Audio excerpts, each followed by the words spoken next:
We're Kyler and Kody McCormick, two brothers on a journey to pave our own path while chasing our passion. While building our adventure filmmaking brand, The Outbound Life, we become sponsored by some of the top brands in the film and travel industries, acquired Fortune 500 clients, and have spoken on stages all across the country sharing our story. We now invite you along on our journey as we sit down with inspiring entrepreneurs, creators, and diverse thought leaders to discuss how to live a life we consider outbound, a life where you believe your story matters and live beyond your limits.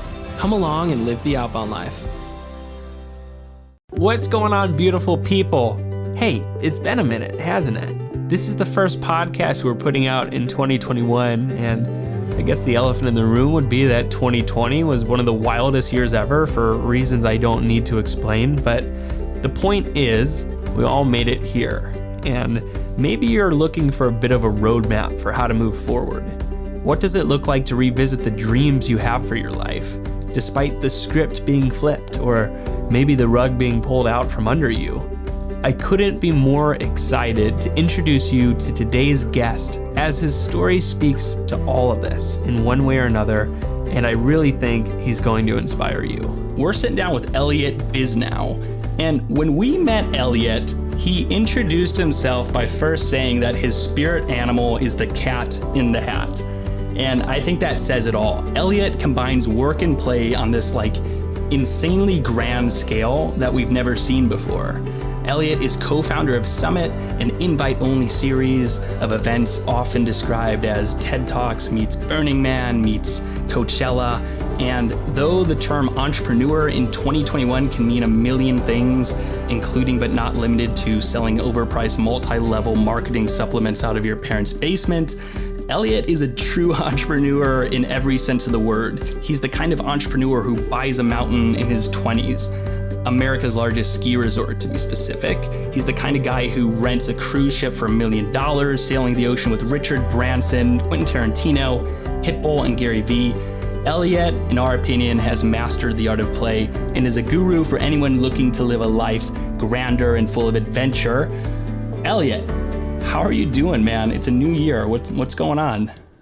Hello, Kyler. Hello, Kody. Let's dive right into it. Excellent. Well, Elliott, thanks for joining us. And I think, here's the thing. I think we need to set the table a little bit for everybody to understand even how we met. And there's a kind of fun story to this. It has to be told through Kyler because it sparked off on how Kyler pursued this. But Kai, if you could jump into how we're even talking here today. Yeah, I'll grab the microphone, sure. So I think to do that, we have to rewind about a year and a half, okay? So a year and a half ago, I heard news of Mike Posner's walk across the country. So for the people at home who maybe haven't heard of this, pop star Mike Posner announced to the world that basically, he's going to do something unlike anything he's ever done before. He's had this crazy dream brewing in the back of his mind for 5 years to walk across America, start at the Atlantic Ocean and at Pacific, give as much of a year as it takes to do this amazing feat. And when I hear about this, I'm blown away. This is one of the most compelling things I've ever heard. So I'm like, I have to meet this guy. I have to get in touch at all costs.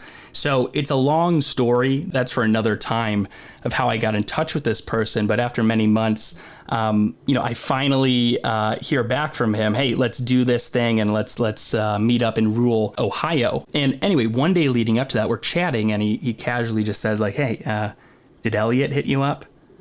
And I go, no, who's Elliott?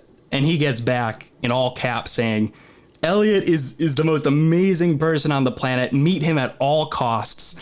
And guys, this is coming from somebody who knows Justin Bieber, right? This is a guy who, he's met Kanye. And I'm like, all right, whoever this Elliott guy, this sounds pretty legit. So one day, Kody and I are doing our thing. We're sending emails, doing work, and suddenly the phone starts going off. It's FaceTime, and it's this random number from Washington, D.C., and I'm like, all right, I'll go for it. Why not? I pick it up, and within 3 seconds, I'm trying to put my finger on this, and I'm like, I know this face. And then it clicks that wait, dude, this is This is Elliott Bisnow on the line, somebody that Kody and I had been reading about for years, and all these different business books, and he's got kind of this textbook story of entrepreneurship, and here he is out of the blue giving us a call. And Elliott, leading up to this, we had heard the story of you building Summit, hosting these like ridiculous conferences on cruise ships, you buying a mountain. You were one of our big heroes. And, since that moment, about a year and a half ago, we've done some awesome things together. You've had us edit some videos for you. You've had us out to your resort in Utah, Powder Mountain. And it's just been one of the coolest things getting to know you. So yeah, I think that's some of the context of kind of like how bizarre it is that we're kind of randomly in each other's lives and that we're talking to you right now. Well, it's a good story, and I can't wait to get into it today. So Elliott, you go about life in this way that you're never afraid to knock on a door. You're never afraid to make a connection. And, a lot of people can today call that networking, but it's truly a lifestyle on how you approach these things, and unbelievable things have happened. I heard a story that you and your guys pissed off Elon Musk. Can you tell us about that? Yeah, I mean, the art of trying to meet people is an art. And you're always trying to meet people for a purpose. I'm not trying to meet someone so I can get a photo op. Maybe you have a new business and you really need investors. Maybe you want someone to be the new spokesperson for your product. Or in the case of Summit, we host events, so we need marquee speakers. And it's a process, because you tell them about the event, and they want more information, and it can eventually take years and years and years and years. And life is about building relationships. And for us, at the end of the day, if we want people to, be part of the Summit community and buy tickets to the event, we need to provide value through the event. And one of the ways through speakers. And so, there's a lot of incredible people that we've artfully and thoughtfully stayed in touch with. But it's a very fine line of, when they don't respond to your email, do you email again? Do you, text them on the number that you're not supposed to have? Do you try to call them? What if they don't respond to 2 emails? Do you go back to the person who introduced you? And, sometimes you can push too hard. And, we've done that a lot over the last 10 years. But a few years ago, Elon Musk had stopped by one of our events in Los Angeles, and he'd followed up an email with one of my co-founders that, he was interested in speaking. And, of course, he got busy because he's the most consequential entrepreneur of our lifetimes. And my co-founder continued to push and push. And I think he just pushed, one time too many, to where he got an email back in all caps, saying something along the lines of, "Stop!" And I think the key is, you want to be very respectful of people's time, but, you miss 100% of the shots you don't take. Let's not be naive and take a shot on every single thing where you burn out your relationships. But, you never want to miss an opportunity you could have had. So, be thoughtful, be sensitive, be funny, be courageous. The worst thing that happens, great, someone sends you an email and says, "Stop." Who cares? They're an adult, they get it. You don't really personally offend them. So there's a lot of lessons in that story. But ultimately, I would say push just up into the edge, be really respectful. And if you over push a couple of people, you can always reply to that email and say, "I'm so sorry," and send them a box of chocolates in the mail. I love it. It's sort of like squeaky wheel gets the grease kind of thing. And it's like it can go overboard, but then also there's, forgiveness. You can feel a lot of momentum, as we all have late at night when you're with your friends and you're brainstorming, you're just feeling in the zone. We've all had a lot of really challenging days, and you feel like you'll never, be up and be in the positive. But then you get into that zone, you feel like, wow, this thing came through, and now is the moment to pursue the next thing. Yeah. And you're firing each other up, and you can just push a little bit too hard. And again, the good news is if it's just trying to, make a connection, or, there's not really much downside. But be thoughtful, be aware, be self-aware, and I would say we've had a lot better luck nurturing relationships. Relationships are like muscles.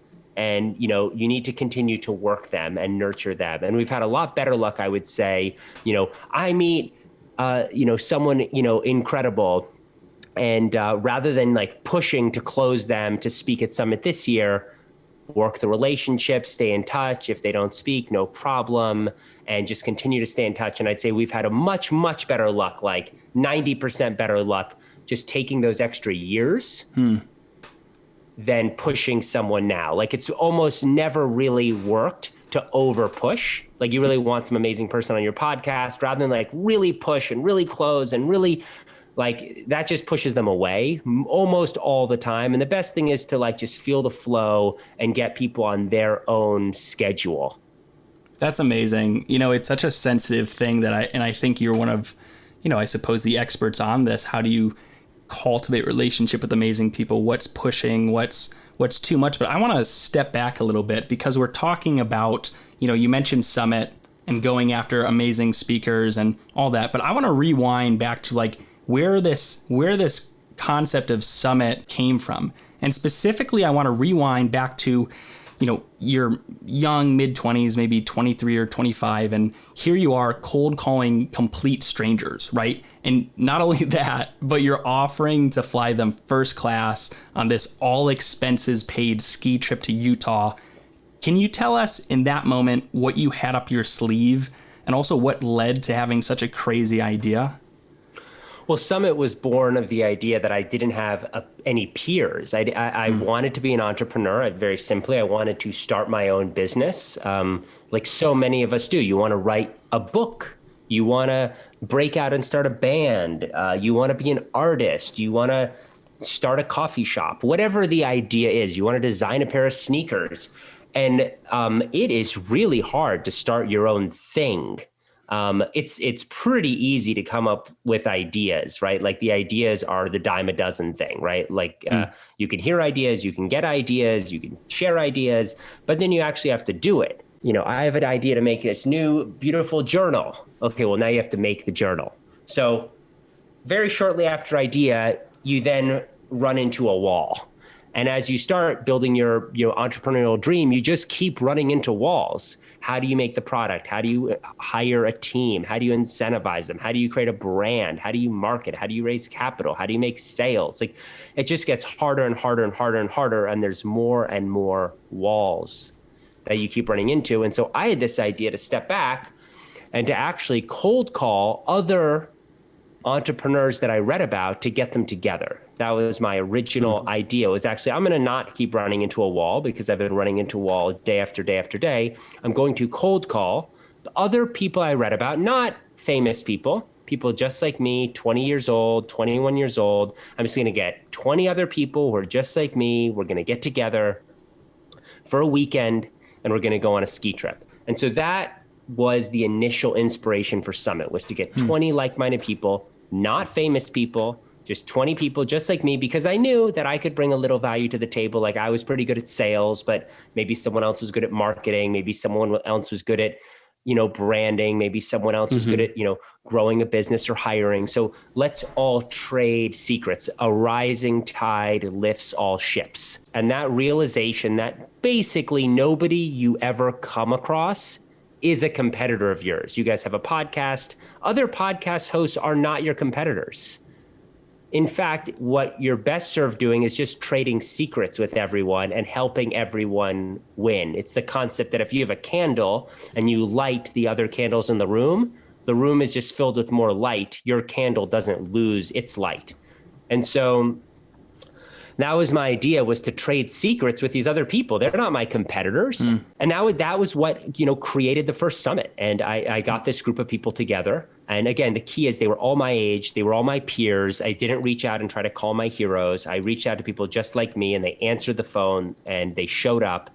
And what was originally supposed to be just a one-time event for a weekend, it ended up becoming the thing. It ended up becoming what our company was. Like it was such a good, my side project to help my business, the side project was such a good idea that became the business. I think that's similar to the story of Slack, where all their business ideas had failed and they were like out of money And their final thing was, we actually created this, work collaboration software / app internally. What if we make that the business? And I think there's actually a lot more businesses than we appreciate where the side project ended up becoming the business.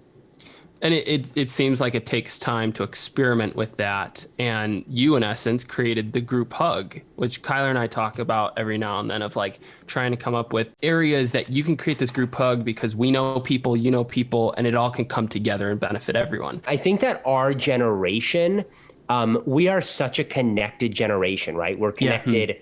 I don't have to explain how. We're connected through social media. Like, we're the most connected generation in history. And I think what Summit did was connect the people who wanted to be the builders, the entrepreneurs, and the creators, and did a metaphorical group hug. Like, hey, there's a chain of islands in Florida called the 10,000 Islands. They're all very close to each other. But if you stand on any of the 10,000 islands, you can't see any of the others because everything's flat. And so you think you're like alone on an island. But if you just go up a couple hundred feet, you can see all the 10,000 islands.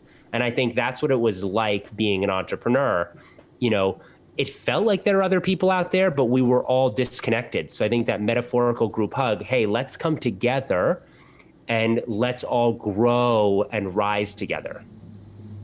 Absolutely. Well, and I think what's really cool, what gets me excited about hearing your stories, all the stories you tell, they're so fascinating to me. And I think Kyler and I we've built our business in a way that has kind of leaned on some of these key points of like leveraging and networking. And then when we see someone like you that's done it to such a degree, it's so inspiring. There's a quote by Teddy Roosevelt that says, "Do what you can with what you have where you are." Basically talking about being resourceful. And if you can be resourceful, you can connect all these dots. And I want to keep bringing up some of these fun stories because this is like, unless you share these, people can't really fully picture everything. So there was a story you told us once of how you hustled your way at a Pro-Am tennis tournament in the Hamptons. And then it kind of brought you down a path that was kind of a cool outcome. Can you tell us about that story? Well, I didn't have, any money growing up. I was really lucky that I had a great place to live and I had great parents and, they saved all their money and they sent me to a great school. But I didn't have extra money, and then I went to college, and I definitely didn't have extra money.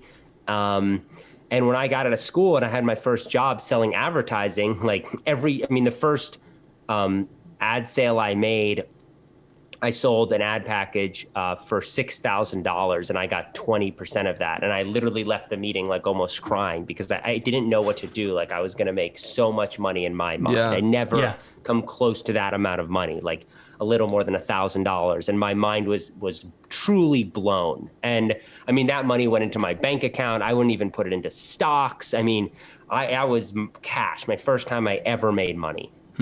And it was shortly thereafter that I didn't have a lot of savings. And, I grew up, I really liked tennis. So I go to the tennis center and I always heard, use your sports to, network and make connections. And I started to understand that, like people like to play sports, and it could be pick up basketball or frisbee or golf or tennis, beach volleyball, whatever. But that's a great way to bond with people over a shared dynamic experience. Maybe you could meet people, go run a marathon. I think part of the lesson that you guys teach is go pursue your passion and then, rent an RV and drive across America, and you'll meet some amazing people RVing across America. You'll meet some amazing people like Mike did walking across America. Go pursue your passion and make your connections through your passion, because there's amazing people everywhere. And so I was pursuing my passion, playing sports, trying to meet people. And I heard that there was this, Pro-Am tennis tournament, which means that there's like professional tennis players, and then the amateurs are like wealthy people, and it's always for a charity. And so maybe there's like 20 professionals and 20 amateurs, and the amateurs each pay, but the amateurs are successful business people. And I started hearing about these people who were going, and it was like $5,000 to play in a 2-day tennis tournament in the Hamptons. Like, I never been to the Hamptons. It's a place in upstate New York. Like, it's very wealthy enclave, very beautiful. And I was like 21 years old, and I just had dropped out of college, and I barely had any savings, but I had made sales. So I did have $5,000, but I didn't have a lot more than that. And I heard there was this tennis pro-am and I was, waffling, should I go? And then one of the wealthy people going, they were taking a private plane up, which obviously I've never been in a private plane before. And I thought, oh my gosh. And they said to some other people, hey, if you're playing in the pro-am, like you guys can jump on my plane with me. And I overheard that. And I'm thinking, my gosh, like here I am, like, I don't really have like $5,000 of savings. I'm this like lowly ad salesman. I made a donation to this pro-am tennis tournament. And it goes to charity, which is going to be great. But then I tell these people, hey, I'm in the tournament. Yeah. Can I get a ride? Yep. So I said, all right, I'm going to do it. I'm going to this is all my savings. I mean, I was living at my parents' house, so I wasn't in risk of not paying rent. You're not going to be out on the streets. You can roll the dice a little bit. Yeah. It's such a great idea to start a business in college because the worst case scenario is you're still in college. Yeah. That's why it's such a great idea to move back in with your parents after college for your first startup, because the worst case scenario is you're still with your parents. And so having a little safety net is so important. So I decided I'm going to do it. So I told the tennis tournament, like I told the group, I'm going to send this donation. I knew that this successful person who told his friends, you can jump on my airplane, I knew they'd be at the tennis center the next day. So I went the next day and I waited around, then I saw them and I said, hey, I just made the donation of $5,000 and I'm going to the pro-am, can I come with you? And they said, sure, absolutely. And meanwhile, the pro-am actually included housing, like they were putting you up. So now I got this ride to the Hamptons and all I showed up with was like a backpack and some tennis rackets. I was like 21 years old. I just dropped out of my college in Wisconsin and I show up and they have a room for me. And like everyone at the tournament is like 50 or 60 years old me. And so I'm there and I start playing and I'm like chopping it up. Like I'm like in the mix at the tennis tournament with these really high level people. And someone there said, what are you doing after this? And I was like, I'm not sure. And they said, if you want to stay with me, you're welcome to stay on, because they saw that I was good at tennis. So anyway, I ended up spending 3 weeks there. And by the end of the trip, I was staying with the owners of the Yankees. And another person had loaned me their Aston Martin. And I was 21 years old. I had no money in the bank. And I was just playing tennis every day, watching Yankees games with the family that owned the Yankees, driving another person's Aston Martin around the Hamptons, and thinking, this is definitely not the life I want to live. Like I want to be focused on impact and I want to be working, with people I love, and these houses are definitely way bigger than anything I'm comfortable with. Yeah. But it's amazing what you can pull off if you're willing to take a little bit of a risk. Like there was no other way for me to get into that scene. And by having to put my money on the line, that got me on the plane, that got me to the Hamptons, that then the other people thought, well, he's credible because he's with this group of people, so he's safe to stay at my house or borrow my car. Right. Yeah. Like the world is built on credibility. And so I was 21 years old with no credibility. Who knows? I mean, that I wouldn't have crashed the car, but those were the kind of things that I, started doing to build my network. And Elliott, if I remember that story correctly, didn't you end up landing some sort of like sponsorship deal out of that? So we were doing at the time our second summit event, and we couldn't get any sponsors because we had no credibility because I was 21 years old. I lived at home with my parents, and I wasn't very good at anything. And so one of the people at the tournament worked for Goldman Sachs. And a couple years before, when I was in college, before I dropped out of college, I actually tried to get an internship at Goldman Sachs, and I couldn't get one. And I was just like, wow, this is, the most prestigious bank in the world. Right. And I had this idea. I thought, what if I tell the person who works at Goldman Sachs, I will give you a free sponsorship of the summit event and a free ticket. If all I need from you is I can put your logo, the Goldman Sachs logo, on the summit event. And they thought, wow, well, this summit event is all these next gen people. I would love to go to a free event. The next one was in Mexico. They ran it by someone or a couple people at the firm and it got approved. Wow. So suddenly it was like, Summit Mexico, sponsored by Goldman Sachs. Yeah, no big and deal. so then I called the partners, the other sponsors back, and I said, just want to give you an update. We're now working with, very prestigious brands. For example, Goldman Sachs just jumped on, and we have one of their, high-level people coming to the event. So sometimes you have, hear these stories about people starting as an intern and working their way up. Like there's a reason that there's an expression called getting your foot in the door. Yeah. It literally means the metaphorical door is closing. It's closed. And the only way in is to like wedge a toe in, get on that airplane, get into the pro-am. Right. Buy the ticket, take the ride.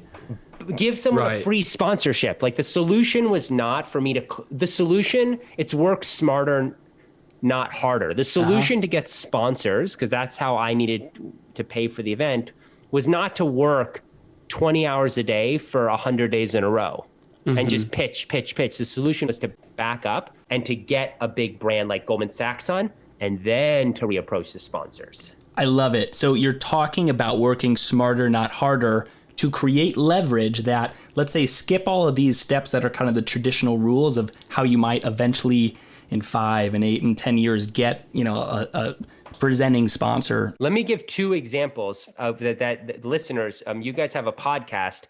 Only Joe Rogan can get every single person to come to his podcast. Yeah. To go to where he is.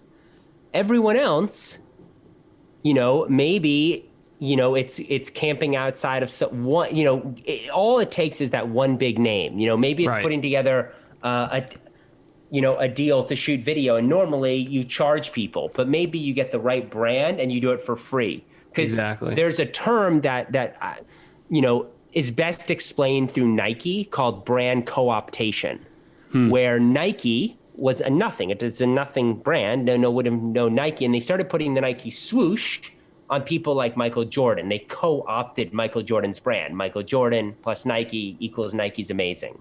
And I think with everything, as soon as we see, wow, so-and-so was on that podcast, wow, so-and-so was a sponsor of your event, like a little bit of brand co-optation or a partnership can very quickly turn someone's credibility from 0 to hero. Yes. I want to jump on that a little bit, and specifically something you talked about, right? We're talking about getting your foot in the door and using creativity to do that, leveraging your way into something that, let's say otherwise, or you alone, maybe you wouldn't be able to get access to. It reminds me of the time, and I want to share the story of how we met Gary Vee. This would have been probably, 3 years ago. Kody and I were going to be speaking at a photography convention. This is like the largest photography convention in the US in New York City at the Javits Center. And anyway, so we're going to be in New York City for 4 days. New York, I mean, this is where things happen, right? Like we're going to be speaking at this thing, but like, what can we really be doing on the sides, getting as much value, meeting interesting people, whatever that's going to be? How do we get that out of it? So we're invited to speak here, but we're like, how could we create something that's like worth talking about? Instead of us just speaking at something, riffing on our typical points, it's like, let's make something that's kind of like an event, right? So instead of just us speaking, we're like, let's build out a panel and let's invite some different friends that we've gotten to know, different mentors even, who are kind of like iconic photographers in the photography industry. And I think at the time, it's like, we're still that little name on the roster. Like, if someone comes to this event, they're not going to come to our session because they don't know who the Outbound Life or Kody or Kyler is. Sure. And for us, that's basically the event tasked us of like, hey guys, yeah, you can come and do a session. And we were like, no, we want to do this panel because we had met these unique photographers that were world renowned, like a Chris Burkhardt with, millions of followers, and some of these other big Instagram profiles that had millions of followers. And we're like, what if we could get all these guys to fly in from around the world, sit on our panel, and then our names can be with all of them.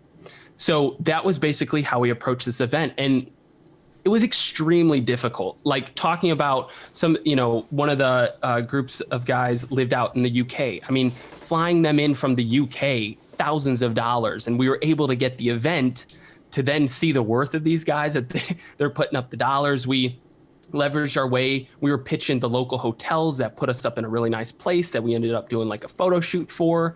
We had all these, again, great photographers with. that we were able to pitch a helicopter company to give us a free flight to go tour New York City. And basically what Kyle was about to talk about was we had heard Gary Vee was going to be at the event.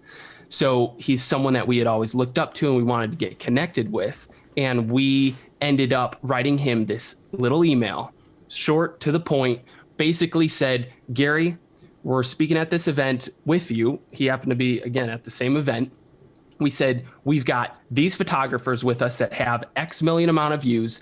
Gary had just launched his shoe line with K-Swiss. K-Swiss. Yeah.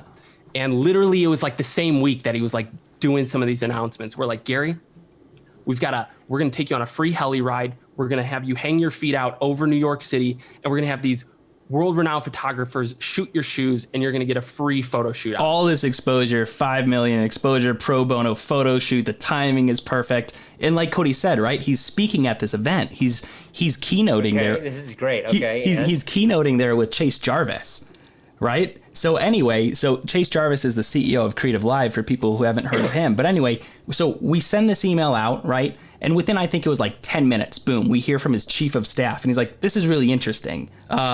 Gary's like the most busy person ever. Let me see if I can hack at his schedule. We're back and forth. Anyways, it comes down to the day of it. And he's like, guys, like it's so hectic, but your best shot, just kind of get in there and work it, see what happens. So there we are, the day of, it's like an hour before his keynote. And because we're speakers there, we're chilling in the green room. And sure enough, there's Chase Jarvis. And we just start talking with Chase. And we're probably hanging with him for like a half hour, having these great conversations. That by the time Gary walks in, it's like, hey, we're hanging with Chase. He's coming to talk to Chase. And we just kind of, joining this conversation, and we're like, hey, Gary, we're the helicopter guys. And he's like, oh, yeah. I was like asleep on this flight from Singapore, but yeah, I read that. That's awesome. Tell you what, guys, I'm like flying to like Australia or something right after this. Email these people back. Let's set this up in February, right? So he's like on board. All that to say, for the last like 2 years, we've been back and forth with Gary's team, talking to his assistant and chief of staff. And like literally, we've come back to New York. Gary was gone, but his assistant takes us on this tour, all that jazz. So this is a story still in the making, but all that to say, I think it really comes down to, for that, it was about creating leverage, back to that group hug. Creating an offer that they can't refuse. That's what we kept going back to, is in networking, if you can create an offer that they can't refuse, what the heck? And I think of your first summit story on how you were pitching these entrepreneurs on, guys, flying you first class. We're going on this epic ski tour or ski trip. It was an offer they couldn't refuse. And you had these people jump on board. And I think everybody has something of value that they can offer in that way. It's just, you gotta be creative and put it together. I think that's extremely well said and really well phrased. I really, really like it. That's awesome. And I think like even on that, because with you, Elliott, you're composed of all these almost larger than life stories, and yet they're all true, of the kinds of things that happens when the cat in the hat gets out there through your playfulness, through bringing value and bringing people who could benefit from knowing each other. Amazing things happen and everybody wins. And so I want to talk about, I think it was around 2009, these are like the early days of Summit. You're starting to do these events and you have this crazy little idea, just a little one, which is, hey, how about we get Bill Clinton to speak at this event in New York City? How does one get Bill Clinton to speak at their event? Well, it's very similar to what both of you just described, and creating the perfect scenario, because, the busier people are, the more great opportunities they have. But everyone, the purpose of life is living. The purpose of life is having great experiences. So when you understand what someone's goals are, you can create that experience for them. And we'd met someone on Bill Clinton's team, and he was very interested in meeting the next generation of entrepreneurs. I mean, in 2009, Twitter, YouTube, Facebook were just getting going, and this new generation of millennial entrepreneurs was kind of shaking up the world and was frankly unheard of. Like, it was exciting to meet the founders and leaders of these companies. We'd heard he was a vegetarian. We'd heard that he, again, like meeting, young entrepreneurial people. And so we basically we went to his team. We said, hey, we can put together a night, with, this amazing, vegetarian food.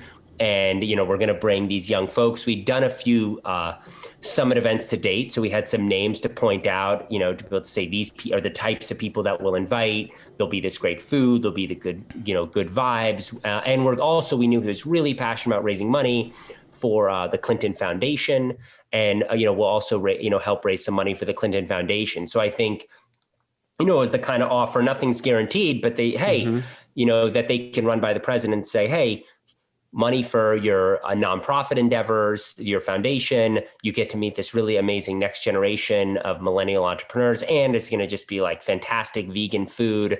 I think it was the food that won him over is what you're saying. Yeah. And then they said they were really interested. And so we actually read that Tom Colicchio from Top Chef was doing a cook-off in Central Park. We actually went to Central Park and it was like all fenced off with like a chain link fence. And we just yelled so loud through the chain link fence that Tom Colicchio came over to the chain link fence. And we said, do you want to cook dinner for President Clinton? And he said, yes, here's my card, reach out to my team. So we told President Clinton that Tom Colicchio would be cooking the vegetarian meal. And wow, amazing.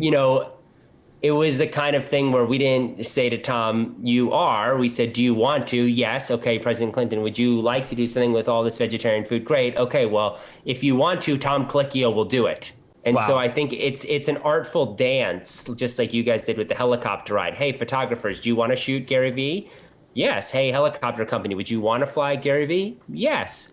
Okay, I haven't made any promises. I didn't say he's here. Hey, Gary Vee, would you like to be shot in a helicopter? Yes. Okay, great. If you want to, well, photographers are ready, helicopters companies ready, let's all go. And so there's an artful dance about putting the pieces together. And sometimes it takes 2 years, sometimes it takes 5 years. And so I really like your Gary Vee story because these stories, take a while to develop. But good stories, take time to age. So Elliott, on that artful dance you're talking about, we're talking about relationships here. Anything in life is going to be personalized. It's not like here's like a template email or here's a networking code. It's like you're getting to know a person and bringing them value and really catering something specifically to them. And that's what you did with Bill Clinton. But also, if I understand correctly, it's like there was a fee to get him to speak at that, or a donation rather, that you guys would have to make to his foundation. Can you talk about some of the creativity that went into how do we come up with all this money to land him actually speaking at this thing? Yeah, I think like all things, getting Bill Clinton, I mean, he was the former president of the United States and at the time was literally, one of the couple most popular people in the world, probably with Michael Jordan. And so there was some nuance, it wasn't just to raise some money. There was a set speaking fee that he needed of a few $100,000 donation to his nonprofit. So again, we took kind of a similar artful tact with asking some people, hey, if he was in for the event, would you be willing to, donate some money? If you could come to the event, yes, we would. And then, we couldn't quite raise it all. So we basically said that we would come up with all the money. But we had this idea for a charity auction. And in the charity auction, we had heard that Clinton saxophone, like a signed saxophone for President Clinton, can get auctioned for a lot of money. And we'd see them auction at in famous places for like $100,000 for a saxophone. So I got us 2 saxophones and I brought them to President Clinton's office. And I asked him for like our first meeting before the event if he could sign them and if we could auction them off. And they said yes. And so then at the event, we were still short, like we'd raised $150,000. We need to raise another $100,000 or we were going to have to pay for it. Or I guess our parents or I don't know. Somebody's in trouble. Gone into all of our parents combined and all of our families. Like we obviously didn't have $100,000. So we had this idea to try to auction a saxophone. And so we announced to the group, we had this amazing charity auction for the foundation and we were auctioning a Clinton saxophone. And then we kind of got 2 people to like bid it up, like 10,000, 15,000, 20,000. Like, I don't know if they wanted the saxophone, but we're like, I know you can do better. Can I get $30,000? And like, I never been to an auction before. I'd watched some YouTube videos of like auction. I'm like, do I hear $30,000, going So once? you're running the whole auction? I'm like, You're running playing the it. auction. I'm like, Yeah. I think I hear 35,000. I think I hear 35,000. Do I hear 40,000? And then I'm like, do I hear it? And like, I didn't hear anything. I'm like, do I hear 40,000? Please. Do I hear? And like, nobody at the whole event. This is at the event. Like, we're now at the event, and nobody's bidding. And I'm like, how about you right there? Come on, Ray. I think I see a hand up. So I ended up, I got it to 50,000. One person bid 45 and one person bid 50. And I said, stop the auction. I have amazing news. We actually have 2 signed Clinton saxophones. You're both winners. $50,000 each. $50,000, $100,000 to charity. And, again, we didn't have any money, and it was all for a good cause, and it was all kind of fun and games. But, it was just something that seems so unreachable. Like, how do you pay someone $250,000 when we literally didn't have any savings? Wow. We managed to figure out how to like scrounge around $250,000. Like, Wyclef came to the event, and he like confirmed a couple of days before, and I literally asked him, hey, would you be down if I auctioned someone to come into your music studio? And we sold that. And Adrian Grenier from Entourage came to the event. And I asked him like on the call before, I said, hey, would you be okay to invite someone to the set of Entourage? Awesome. So it was like, you can see you put the pieces, but then you have the momentum. So like now you have Gary Vee on the helicopter, and maybe now there's another dream person that you want. And it's like, hey, by any chance, Gary Vee's doing this helicopter ride. Would you want to jump on? Yes. You got an extra seat. Yes. Got an extra seat, and then they're on, and then it's like, you know what? It's actually a 6-seat helicopter. Got one more seat. And we got 2 seats, not sale. one. Yeah, your billionaire neighbor would be invited if he, yeah, exactly. Yeah, and maybe that seat's for sale. Or maybe that seat is, to a good cause, or it's just a free seat to build a relationship. So sometimes when you start making magic, more opportunities, can come up. And I think that's what happened with this event. It's like we couldn't even pull it off or get someone like President Clinton. But when he came, Tom Colicchio wanted to come. When Tom Colicchio wanted to come, he wanted to come. And then, well, now there's all these amazing people who have money. Well, let's do a charity auction. Okay, well, these people can also give the auction items. And so we just kind of kept building off the momentum. Wow. You have a way of finding that momentum and not giving up the passion behind it. And it's, as we've done our research over the last decade, Summit has grown immensely, and you guys have literally rented out cruise ships to throw these amazing events on that are just unheard of, Summit at Sea. But it's even shifted to something more than just these specific events, and that's shifted into Powder Mountain. Can you tell us a little bit about how you ended up buying a mountain? Well, one of the entrepreneurs who came to Summit event actually came to us, and we met up for coffee, and they were just telling me a story of this amazing place, Powder Mountain. And, during the story of this place, we just got into it, and they brought up that it was for sale. And we just kind of started noodling on the idea, wow, maybe we could actually put together some money to buy this mountain. So again, it came through a connection. When you put yourself in the zone, you get opportunities. When you get on that helicopter ride with Gary Vee, maybe he says, hey, you know what, guys, I got this video shoot I need you could do in a week. When you have that other two people on the helicopter, maybe there's 2 more other opportunities. And so I think opportunities beget opportunities. And being at our Summit events, we would meet all these great people. And again, just like the events were the side thing that became the business, one of the people at the events gave us this other idea. There's great precedent for creating places. And I have a great opportunity. There's this amazing magical ski resort called Powder Mountain, and it's for sale. And I think, we could actually build community there. Imagine building a permanent place for the Summit community. So that's how it came up. And, it was 9 years from there, but it was an opportunity from another opportunity.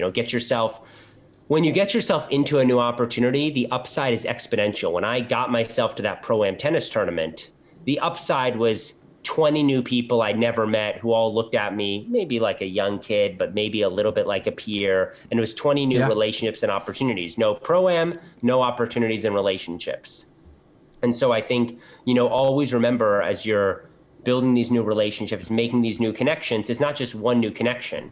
It's potentially, an exponential amount of new connections, because that one new connection leads to the sponsorship, that leads to the other sponsor, that leads to the third summit event, et cetera, et cetera. Right. So basically, this then transitions into the fact that you guys actually did purchase Powder Mountain, and this is a physical place. It's a 10,000 acre mountain. Is that correct? Yeah, it's 10,000 acres of private land. There's a 49-year-old ski resort. We have 300 team members, 4 restaurants, and we've put in 5.5 miles of roads, water, sewer, power. We put in a 500,000-gallon water tank and fiber optic internet. And, the idea is, what if you could build an amazing, mountain community that felt like you were living in a national park with amazing summer activities, hiking and mountain biking. There's a lake at the foot of the mountain, amazing winter activities, of course, like skiing and snowshoeing. And, what if you could build a new community with beautiful heritage, modern architecture and small homes? And, what could it look like if you reinvented, the American mountain town? It's amazing. Kody and I will never forget when you had us out to Powder Mountain. And this, again, Elliott, like, I can't overemphasize, this is something we had been reading about from years, this sort of like utopian mountain village, this mysterious place where, Reed Hastings owns a house and Tim Ferriss. And it's just like, it sounds like it's from a sci-fi movie, quite frankly. And you say, hey, guys, want to come out here? And of course you say yes when Elliott invites you to come to Powder Mountain. But I think what was so cool was being immersed in this community that you were building. The fact that any day we were there, you were kind of bringing random people together, maybe people who are buying homes there, maybe people who are visiting. And it's like you kind of like teed it up and then you just like would step away. You're like, hey, go have fun. Go see what happens when you guys meet. We've gotten to know some lifelong friends out of that. One of which was, without going into too much detail, one of the original members of, I guess, technically the largest gaming company in the world, some of the people who hang out at Powder Mountain. And you said, hey guys, I'm going to rent a pontoon boat, just hang out on this boat all day. You create these experiences. One thing specifically on you creating these experiences is you've talked about how the dinner party specifically is kind of like this art form. Can you give some tips on how to throw an unforgettable dinner party? Because I know you use dinner parties as almost like a magician. Yeah, well, you can definitely throw an unforgettable dinner party with some social distancing. And, we've been getting people together, with 4, 6, or even 10 people, and we'll sit like 10 feet apart. I think in order to create something magical, you want the place to be magical. And so, the most important thing isn't doing something well, it's doing something different. Doing something different is more important than doing something well. And so, number one, just eating in a different place, whether it's, I love picnics because, there's just something happens when you bring a picnic blanket and you sit outside. When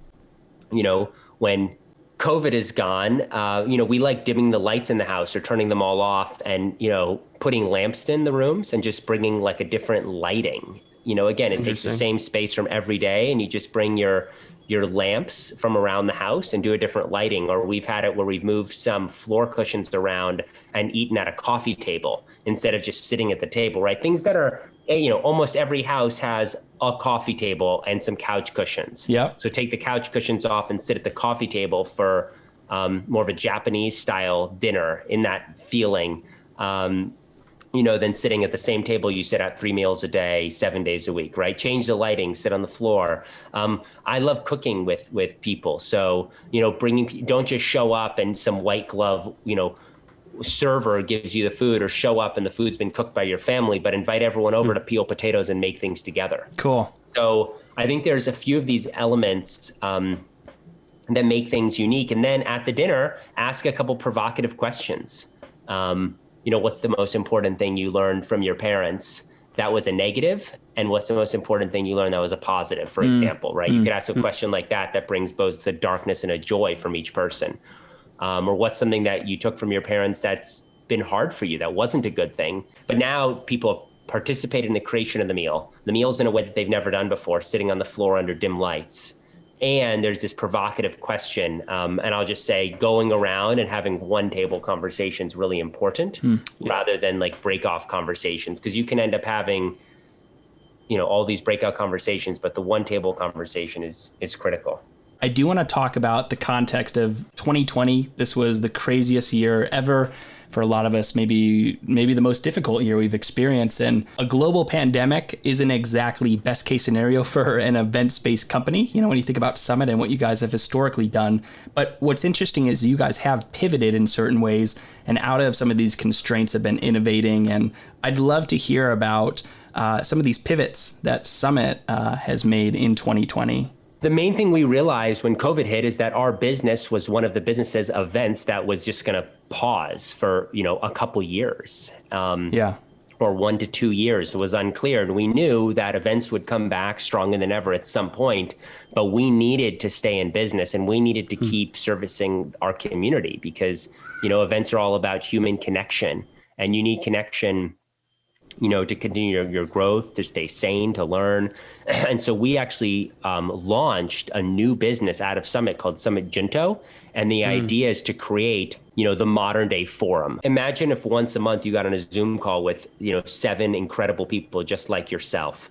And you had a 90-minute structured conversation that was all about pushing each other forward and solving your challenges, right? Your own personal advisory board. And to give you a sense of how it works, every Summit Junto call opens by asking each person kind of what's the 5% of their life that's the most challenging and what's the 5% of their life that's going the best.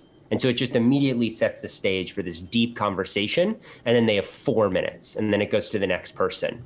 And so very quickly, like we've all had those conversations where you're talking to someone incredible for 45 minutes or an hour, but it's all fluff. Yep. There's no depth. And so the forum creates this immediate depth where you're collaborating with people just like yourself, your peers, to push each other forward. So that's Summit Junto, and that's what we launched. And, we have, hundreds and hundreds of members now and have put dozens and dozens of groups together. And, that's our new leg of the stool at Summit, if you will. Well, that's awesome. Thanks for sharing that. It reminds me of, I read Benjamin Franklin's autobiography years back, and he talked about putting together a junto in his life of people that could hold him accountable, and that peer group is so necessary. But yeah, Elliott, we just want to thank you so much for your time today, sharing these stories. It's always fun hearing new angles to all these stories, and I hope the listeners out there can be inspired by what Elliott's done, the approach he's taken to life, how looking at things a little bit differently, getting creative and never giving up can really take you to some exciting places in life. So we're so grateful for that. Elliott, for people that want to follow along on your journey and Summit's journey, how can they best do that? At Summit on Instagram or Twitter. Excellent. Amazing. All right. Well, thank you so much, Elliott. Thank you. Hope you have an awesome 2021. Thanks a lot, man. All right. Thanks, guys. All right. A few closing thoughts, guys. First, we're so grateful you took the time to listen today. It really means a lot to us to be able to share our journey with you. Second, if you got any value or inspiration from this episode, please take a minute to leave a rating or review on Apple Podcasts. Lastly, remember, your story matters. So go for it today and live the outbound life.